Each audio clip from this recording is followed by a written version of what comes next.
હાથમાં મહેંદી મૂકીને દુલ્હન લગ્ન માટે તૈયાર હતી.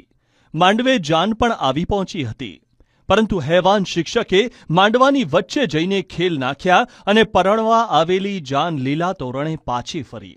આ ઘટના છે રાજકોટની, જ્યાં હેવાન શિક્ષકે યુવતી પર વારંવાર દુષ્કર્મ આચર્યું હોવાની ફરિયાદ નોંધાઈ હતી અને તેની સાથી મિત્ર આ બધી બાબતમાં સપોર્ટ કરતી હોવાની વાત સામે આવી છે, અને તે પણ શિક્ષક છે.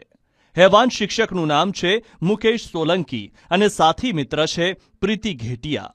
આ બંનેએ મળીને રાજકોટમાં એક યુવતીને શારીરિક અને માનસિક ત્રાસ આપ્યો છે.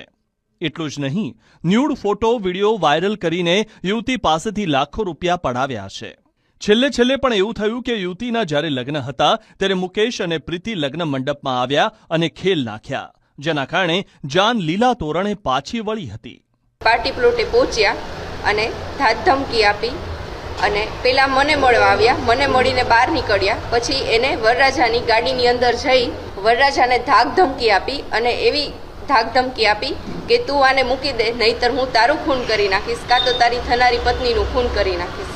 એના લીધે જાન પરણ્યા વગર પાછી ગઈ છે. મુકેશ પરણિત છે એ મને ખ્યાલ 2-3 મહિના પછી ખબર પડી, અને ત્યાર પછી એવી વાત થઈ હતી કે આપણે રિલેશનશિપમાં છીએ અને હું આગળ જતા તને સ્વીકારી લઈશ. મારા ફોટોઝ ને વિડીયોઝ વાયરલ કરી દેશે અને હું સમાજમાં કોઈ મને પરણશે નહીં એવી મને ધમકી આપતો. હાલ આ સમગ્ર મામલે પોલીસે ઊંડાણપૂર્વક તપાસ શરૂ કરી છે. 2 આરોપીઓ મુકેશ સોલંકી અને પ્રીતિબેન ઘેટિયા આ બંને મળી અને જે ફરિયાદી છે એ મુકેશે એ ફરિયાદી સાથે દુષ્કર્મ આચરી અને એનો વિડીયો અને ફોટા બનાવી